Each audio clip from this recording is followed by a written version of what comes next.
Dear students, good morning. तो 7.1 question number 4।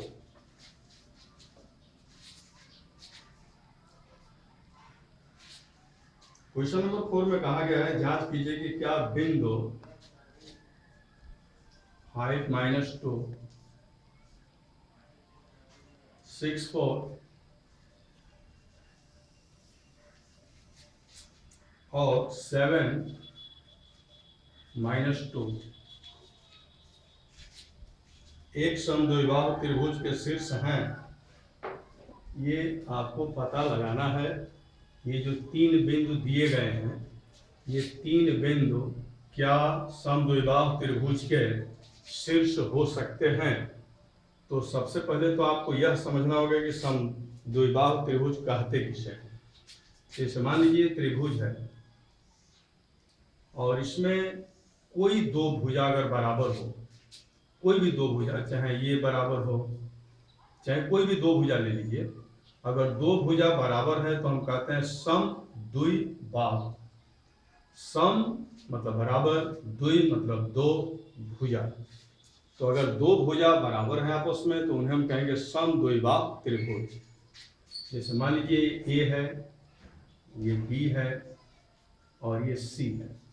ठीक, तो अगर ए को हम मान लें 5 - 2, बी को मान लें 6 4 और सी को मान लिया जाए 7 - 2, तो इसमें अब हमें निकालना होगा ए बी की लंबाई क्या है, बी सी की लंबाई क्या है, ए सी की लंबाई क्या है। तीनों लंबाइयां हमें ज्ञात करना होगा और उसमें हम देखेंगे कि क्या दो भुजा ऐसी आ रही है जो बराबर हो। अगर दो भुजा बराबर निकल जाती है तो हम कहेंगे कि ये तीनों बिंदु एक समद्विबाहु त्रिभुज के शीर्ष हैं। तो आइए इनके बीच की दूरी हम पहले निकालें। तो इसको हम ए मान लेते हैं, इसको बी मान लेते हैं और इसको सी मान लेते हैं। तो पहले हम ए बी निकालें, ए बी की दूरी। ठीक है, तो ए बी हम निकालेंगे, दूरी वाला सूत्र यहाँ पर डालना होगा। 5 ए बी निकाल रहे हैं, देखिए ए है और ये बी है। 5 - 6 मतलब -1 हो जाएगा और इसका स्क्वायर प्लस -2 और -4 -6 होगा, -6 का स्क्वायर करेंगे। ठीक है, तो यह प्राप्त हो जाएगा। -1 का स्क्वायर करेंगे 1 होगा, -6 का स्क्वायर करेंगे 36 हो जाएगा। मतलब ये हो गया √37। इसी प्रकार से आप BC निकालिए, ये भी हो गया, BC निकालिए। तो BC निकालेंगे 6 - 7 यानी कि -1 का स्क्वायर प्लस 4 -2 यानी कि 6 हो जाएगा, 6 का स्क्वायर। तो 1 -1 का स्क्वायर 1 और 6 का स्क्वायर 36 हो जाएगा। यहीं पर क्लियर हो गया, आप देख रहे हैं, आगे करने की जरूरत भी नहीं है क्योंकि दो भुजा की लंबाई बराबर हो चुकी है, क्लियर हो चुका है। ये तीनों बिंदु समद्विबाहु होंगे। ठीक है, लेकिन AC भी निकाल लिया जाए या CA निकाल लिया जाए, AC भी हम निकाल लें और देखें क्या है, क्योंकि ये कोई जरूरी नहीं है। जैसे दो भुजा तो बराबर हो गया, अगर मान लीजिए कि AC इन दोनों भुजाओं के योग के बराबर आ गया, अगर योग के बराबर हो गया तब तो यहाँ त्रिभुज बनेगा नहीं, तब तो ये संरेख हो जाएंगे। इसलिए हम कह रहे हैं कि AC भी निकाल कर हम लोग चेक कर लें। तो 5 - 7 2 का स्क्वायर प्लस -2 -2 मतलब ये 4 हो जाएगा, माइनस ये -2 है, ओके, -2 अब फिर माइनस होता है और फिर -2 है ये, ठीक ना। तो ये -2 हो गया और माइनस माइनस प्लस हो गया 2, यानी कि ये हो जाएगा 0। ओके, तो -2 -2 है तो 0 हो गया, 0 का स्क्वायर, यानी कि ये हो गया 4।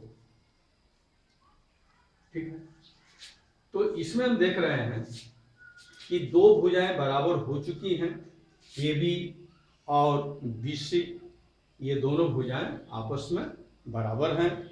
इससे क्लियर हो गया कि ये समद्विबाहु त्रिभुज का शीर्ष ये तीनों बिंदु होंगे। क्वेश्चन नंबर 4 यहीं पर कंप्लीट हो जाता है। आंसर होगा हाँ, आंसर में हाँ होगा, यस।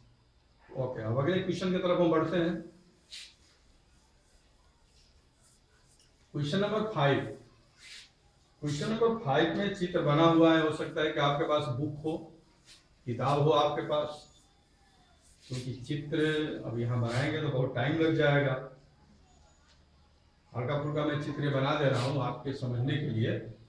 तो ये क्वेश्चन नंबर 5 में 4 बिंदु हैं इस तरह से, वो ग्राफ पर ये बनाया गया है। चारों बिंदु ग्राफ पर ये प्लॉट किए गए हैं। तो इसमें ए है, बी है, सी और डी। बुक में आप देख लीजिएगा, एनसीईआरटी बुक। अब यहां से आपको इनके निर्देशांक ज्ञात करने होंगे, कोऑर्डिनेट्स का पता लगाना होगा। और इसे मैं आपकी स्क्रीन पर दिखला रहा हूं, यही क्वेश्चन है, देख लीजिए, बिल्कुल पास से देखिए। ये क्वेश्चन आप देख रहे हैं, यहाँ पर ग्राफ बना हुआ है। इसमें बिंदु ए बी सी डी ये बिंदु दिया हुआ है, और यहाँ से पढ़ के, ग्राफ को पढ़कर आपको बिंदुओं का निर्देशांक ज्ञात करना है। स्पष्ट रूप से इसको देख लीजिए। मैं यहाँ पर ज्ञात कर रहा हूं बिंदु ए का निर्देशांक एक्स अक्ष पर ये 3 है और वाई अक्ष पर 4 है। डी में आ जाते हैं नीचे, तो एक्स पर 6 है और वाई में 1 है। सी पर आते हैं, एक्स पर 9 लिखा हुआ है, और अगर हम वाई की तरफ चलते हैं तो 4 है। बी में अगर देखा जाए तो एक्स का वैल्यू 6 है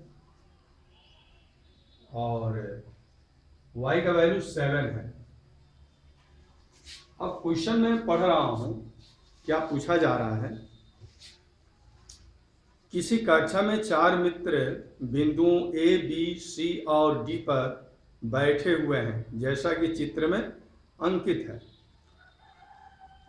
चंपा और चमेली कक्षा के अंदर आती हैं और कुछ मिनट तक देखने के बाद चंपा चमेली से पूछती है, क्या तुम नहीं सोचती कि ए बी सी डी एक वर्ग है? चंपा चमेली से कहती है, क्या ए बी सी डी ये वर्ग है, ऐसा सोच रही हो? चमेली इससे सहमत नहीं है। चमेली कह रही है कि नहीं भाई, हमको तो डाउट हो रहा है। तो दूरी सूत्र का प्रयोग करके बताइए कि इनमें कौन सही है। चंपा कह रही है कि ये वर्ग है, क्या यह बात सही है? चमेली इससे सहमत नहीं है, क्या चमेली की बात सही है? यही इसी बात का पता यहाँ पर लगाना है। तो आइए हम यह पता लगाएं कि ये चारों बिंदु वर्ग हो सकते हैं अथवा नहीं। तो वर्ग के लिए क्या जरूरी है? वर्ग के लिए जरूरी है कि चारों भुजाएं बराबर हो और साथ में ये विकर्ण भी बराबर हो।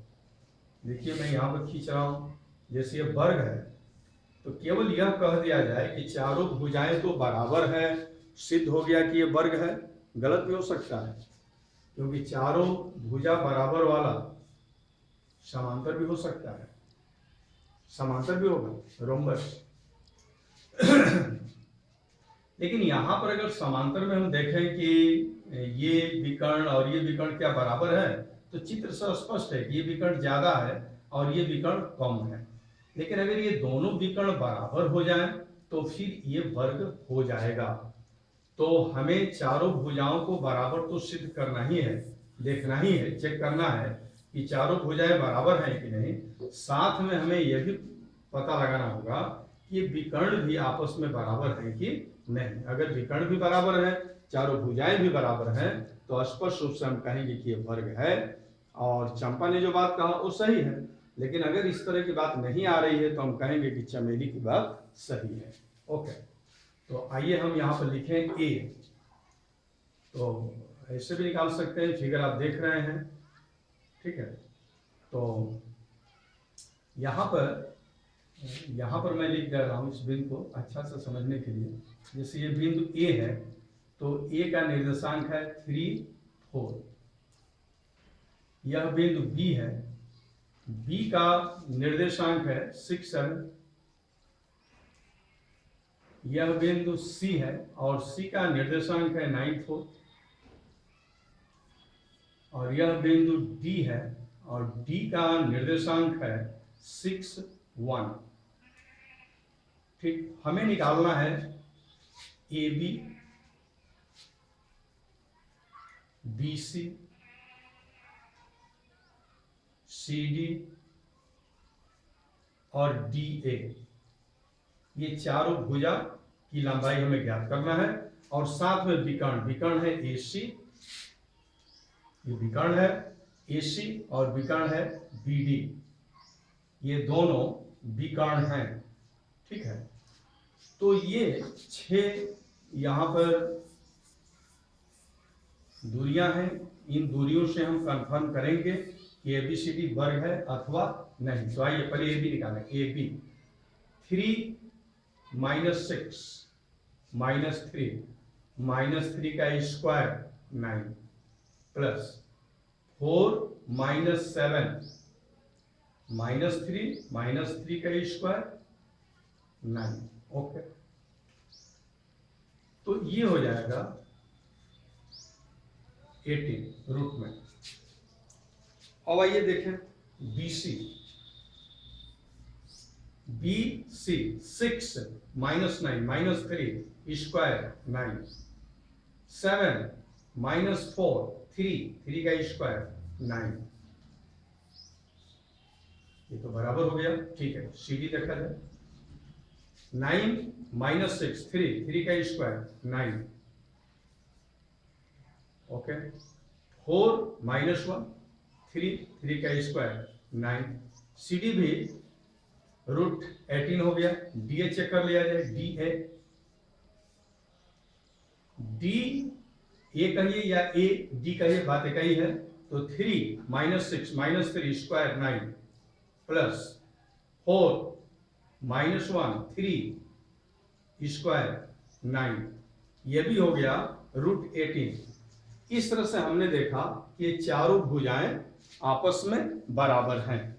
अब यदि विकर्ण भी बराबर हो जाते हैं तो कंफर्म हो जाएगा कि ये वर्ग है। तो आइए हम विकर्ण को कंफर्म करें। तो विकर्ण में ए सी है, ए सी, ए और सी। तो चलिए 3 -9 -6 होगा, -6 का स्क्वायर 36। 4 और -4 0 का स्क्वायर 0, यानी कि रूट 36 हो गया ये। अब आइए बी डी देखा जाए, बी डी, ये बी और ये डी। ओके, 6 -6 0 का स्क्वायर 0 प्लस 7 -1 6 का स्क्वायर 36, यानी कि ये भी आ गया 36। तो हमने देखा यहाँ पर कि AC और BD बराबर है रूट 36 और ये चारों भुजाएं भी बराबर है, रूट 18 प्रत्येक भुजा है। तो इस तरह से कंफर्म हो जाता है कि बिंदु A, B, C और D एक वर्ग के शीर्ष हैं। यानी कि चंपा ने जो बात कहा कि क्या ये वर्ग हो सकता है, चमेली इससे सहमत हो, लेकिन चमेली सहमत नहीं थी। लेकिन यहाँ पर सॉल्व करने के बाद क्लियर हुआ कि चंपा सही थे।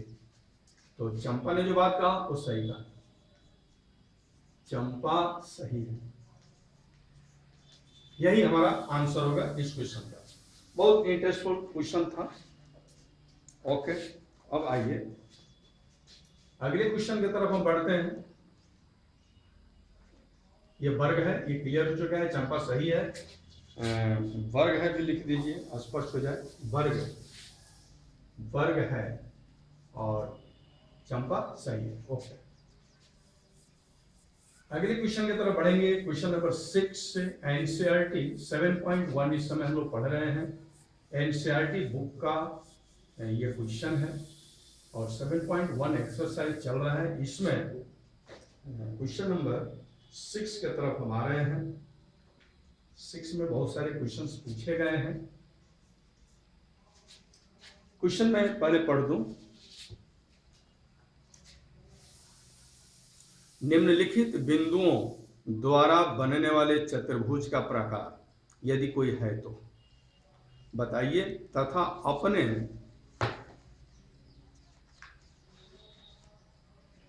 उत्तर के लिए कारण भी दीजिए। तो इसमें क्वेश्चन नंबर 6 में ये 3 प्रश्न दिए गए हैं, फर्स्ट सेकंड थर्ड, और इसमें आपको बतलाना है, मतलब 4-4 इसमें बिंदुओं के निर्देशांक हैं और आपको इसमें बतलाना है कि इन चारों बिंदुओं से चतुर्भुज बन सकता है कि नहीं, अगर बनता भी है तो किस प्रकार का चतुर्भुज बनेगा, ये बतलाना है आपको। तो चलिए एक एक करके हम सॉल्व करते हैं क्वेश्चन को। तो क्वेश्चन नंबर 1, क्वेश्चन नंबर 1 में 4 बिंदु। हाँ बोलिए, जैसे हाँ बोलिए। हम लोग के लिए छोड़ दीजिए, 7 में हाँ बहुत अच्छी बात है भाई। अगर आपको लगता है क्वेश्चन हम कर लेंगे तो बिल्कुल आपको कर लेना चाहिए। मैं छोड़ दे रहा हूँ लेकिन थोड़ा सा मैं हिंट जरूर दे रहा हूँ। फर्स्ट जो है, फर्स्ट में 4 बिंदु दिए गए हैं। इसमें जिस तरह से अभी हमने क्वेश्चन किया है कि 4 भुजा हमने निकाला और दोनों विकर्ण निकाला, इस तरह से आपको निकालना पड़ेगा और कंफर्म करना पड़ेगा कि वह जो चतुर्भुज है क्या हो सकता है। ठीक है, तो वो चतुर्भुज वर्ग होगा। थोड़ा सा मैंने हिंट कर दिया कि पहले में चतुर्भुज वर्ग प्राप्त होगा आपको, इसको आप चेक कर लीजिएगा। वैसे ही दूसरा क्वेश्चन है, दूसरे में भी 4 बिंदु दिया गया है, इसमें भी आप चेक कीजिएगा। ठीक है, चतुर्भुज बन रहा है कि नहीं, बन भी सकता है नहीं भी बन सकता है। ठीक है, और तीसरा भी चेक करेंगे, इसमें समांतर चतुर्भुज बनेगा, हालांकि दूसरा में कोई चतुर्भुज बन नहीं रहा है।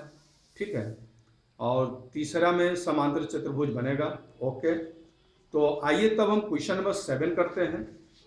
क्वेश्चन नंबर 7,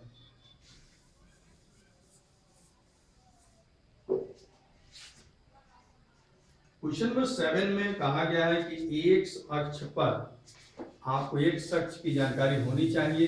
ये जो ये एक्स अक्ष है, एक्स एक्स डैश कहते हैं, ये वाई डैश इसको कहते हैं, ये मूल बिंदु होता है। तो एक्स अक्ष इसको हम कहते हैं, वाई अक्ष इसको हम कहते हैं। इसमें क्वेश्चन में कह रहा है, क्वेश्चन नंबर 7, एक्स अक्ष पर वह बिंदु ज्ञात कीजिए जो 2 - 5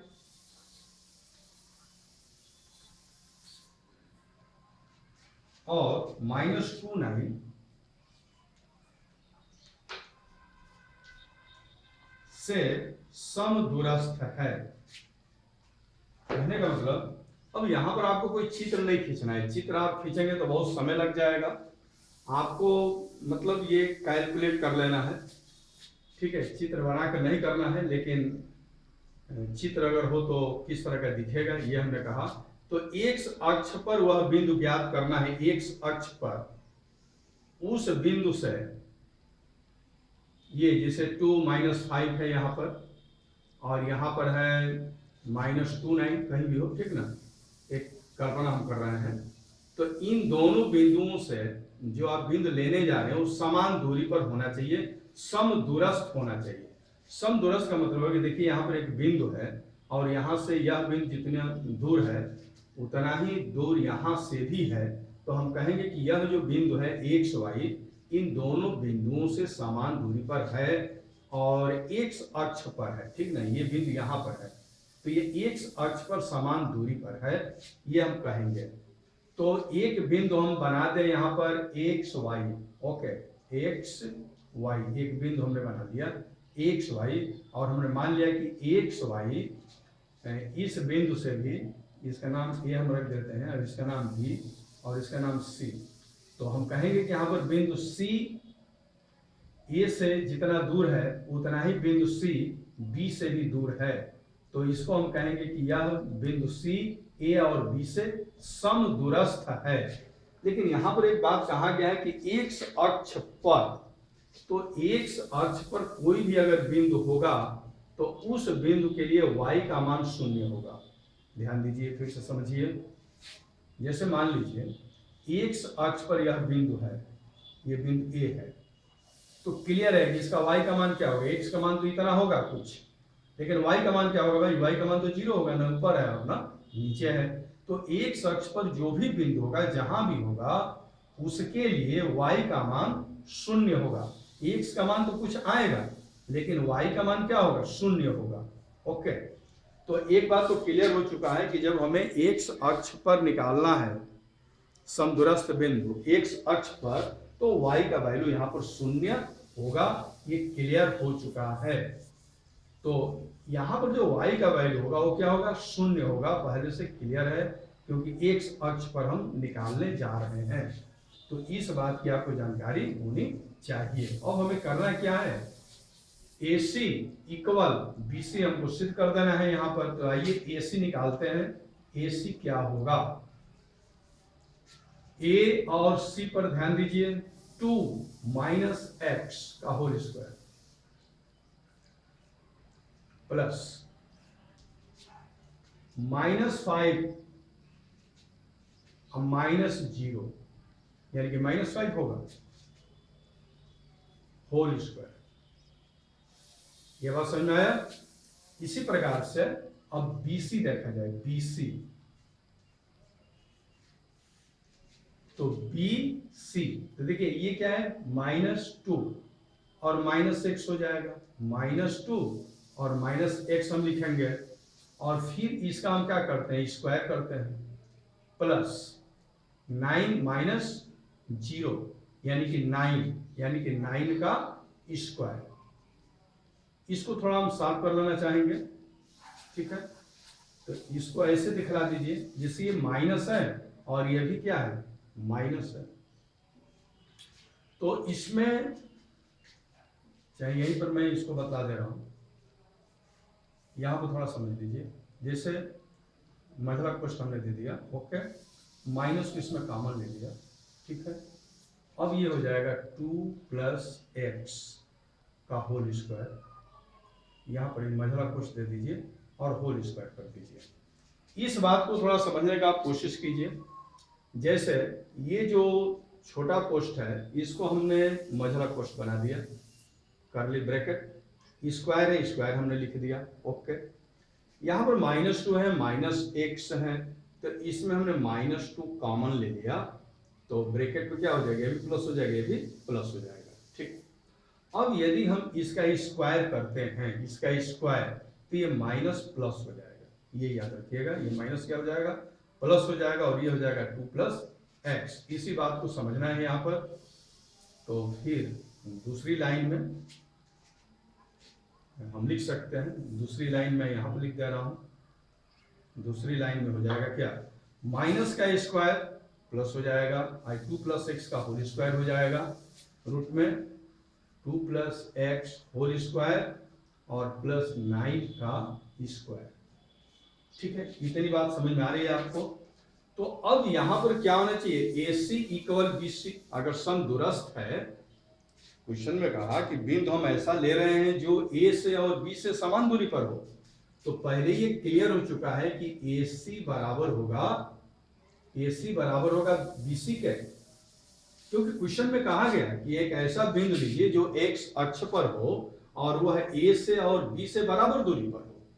तो हम ऐसा बिंदु लिए हैं जो A और B से बराबर दूरी पर है, तो क्लियर है कि AC और BC बराबर है, ये क्वेश्चन में दिया गया है, ठीक है। अब हम यहां से x का वैल्यू निकालते हैं। तो चलिए इसके बाद हम क्वेश्चन को सॉल्व करें। AC बराबर BC। ओके, अब इसकी आवश्यकता हमें नहीं है, तो यहां पर आप लिखेंगे AC इक्वल BC। AC ये हम लोगों ने लिखा है AC root 2 minus X whole square plus -5 whole square बराबर, इसको हम लिख दे रहे हैं root 2 plus X whole square और प्लस 9 होल स्क्वायर। अब चलिए हम सॉल्व करें। तो यहां देखा जाए तो दोनों पक्षों में करणी लगी हुई है, करणी को दोनों पक्षों से हम हटा सकते हैं ये कह करके कि सबका वर्ग करने पर, करणी हटाने पर ये कहा जा सकता है, और करणी को हम हटा देंगे। ओके, इसका होल स्क्वायर करेंगे, फार्मूला आप जानते हैं, पहले पद का वर्ग 4 हो जाएगा, पहले पद का वर्ग 4 होगा और धन दूसरे पद का वर्ग एक्स स्क्वायर और ऋण दोनों के गुणा का दोगुना 4x, और ये हो जाएगा 25। देखिए माइनस का स्क्वायर प्लस हो जाता है बराबर। अब चलिए यहाँ भी करणी हमने हटा दिया है, a प्लस बी का होल स्क्वायर, फिर इसको रखेंगे तो पहले पद का वर्ग 4, दूसरे पद का वर्ग एक्स स्क्वायर और दोनों पदों के गुणा का दोगुना यानी कि 2x 4x हो जाएगा और प्लस 81। ओके, अब यहाँ पर देखा जाए तो एक्स स्क्वायर यहाँ पर है और एक्स स्क्वायर यहाँ पर है, एक्स स्क्वायर को बाईं ओर लाएंगे तो निगेटिव हो जाएगा, ठीक ना। चलिए ला ही दे रहा हूँ, एक्स स्क्वायर ये वाला है और ये वाला एक्स स्क्वायर बाईं ओर ला दिए तो माइनस हो गया, ठीक है। अब -4x इधर है तो 4x को हम रखेंगे और इधर का जो 4x है इसको बाईं ओर लाएंगे तो माइनस हो जाएगा 4x। जितने नंबर से हमको उधर ले चलिए, तो ये तो पहले से 4 है, ठीक है, ये दोनों बाईं ओर चले गए और ये पहले से 81 है। यहाँ पर नंबर देख रहा है 4, तो 4 दाहिने ले जाएंगे तो -4 हो जाएगा ये वाला, और इसके बाद नंबर देखिए 25, ये भी दाहिने ले जाएंगे तो -25 हो जाएगा, ठीक है। आगे हम सॉल्व करते हैं, ये तो खत्म हो गया, ठीक है, -4x -8x हो गया, और यहाँ पे ये 4 और 4 तो खत्म हो गया भाई, ठीक है। 81 में से आप 25 को हटा दीजिए तो 11 में से 5 चला जाएगा तो 6 हो जाएगा और 7 में से 2 चला जाएगा तो 5 हो जाएगा। ओके, अब x इक्वल क्या होगा, x इक्वल हो जाएगा 56 बटा -8 यानी 8 7 56 -7, ये हुआ -7 यानी कि x का वैल्यू आ गया -7। ओके, तो बिंदु C की बात हुई थी कि बिंदु C A और B से समान दूरी पर हो, तो इस बिंदु C का ही निर्देशांक हमें निकालना था, जो हमने x 0 मान लिया था। 0 y पर इसलिए हमने माना था क्योंकि वह बिंदु x अक्ष पर निकालना है, तो क्लियर हो चुका था कि x अक्ष पर कोई भी बिंदु होगा तो उसके लिए y का मान 0 होगा। हाँ, x का मान निकालना था, ये -7 प्राप्त हुआ है, यहाँ पर होगा -7 0, तो वह बिंदु -7, 0 है जो दिए गए दोनों बिंदुओं से समान दूरी पर है। ओके, यह बात आपके समझ में आ गया होगा। अब हम आगे बढ़ते हैं अगले क्वेश्चन के तरफ। ये क्वेश्चन नंबर 7 आपने देखा, अब ये क्वेश्चन नंबर 8 देखते हैं। क्वेश्चन नंबर 8 जो है बिल्कुल 7 की तरह है, इसे आप चाहें तो अपने से सॉल्व कर सकते हैं। मैं आइडिया दे रहा हूँ, y का वह मान ज्ञात कीजिए जिसके लिए बिंदु 2 -3 और बिंदु 10y के बीच की दूरी 10 मात्रक है, बीच की दूरी 10 मात्रक है, ऐसा क्वेश्चन पूछा गया है। तो आइए देखा जाए किस तरह से सॉल्व करना चाहिए। तो क्वेश्चन नंबर 8 में y का वह मान ज्ञात करना है, y का मान ज्ञात करना है जिसके लिए बिंदु का नाम रखा है P 2 -3, एक बिंदु है ये, और एक दूसरा बिंदु है नाम दिया है Q 10 और ये y हो गया। ओके, इनके बीच की दूरी P और Q के बीच की दूरी स्पष्ट रूप से यहाँ पर दिया हुआ है 10, यानी PQ का मान यहाँ पर दिया हुआ है 10 मात्रक, ठीक है। और तो y का वह मान ज्ञात करना है, y का वह मान ज्ञात कीजिए, ठीक है। तो इसमें y का मान हमें ज्ञात करना है, ठीक है। चलिए किस तरह से क्वेश्चन करेंगे, बिल्कुल सिंपल ये क्वेश्चन है। आप लिखेंगे यहाँ पर P Q, okay, P Q is equal to, और फार्मूला आप जानते हैं x1 minus x2 whole square plus y1 minus y2 whole square, ये फार्मूला है। यहाँ इसको x1 बना दीजिए, इसको y1 बना दीजिए, इसको x2 बनाइए, इसको y2 बनाइए। तो दूरी तो पहले ही दे रखा है 10, तो यहाँ पर दूरी हम लिख देंगे 10, ओके। और आइए x1 2 है और x2 10 है, 2 माइनस 10 माइनस 8 का स्क्वायर प्लस, अब देखिए y1 और माइनस y2, तो ये -3 है, ओके, -3। अब फिर हमको माइनस करना है और इसको लिखना है y, ठीक है ना, और इसका हो जाएगा होल स्क्वायर। अभी जो हमने क्वेश्चन किया था उसमें माइनस वाला एक प्रॉब्लम आया था, उसको हमने आपको यहाँ पर दिखलाया था।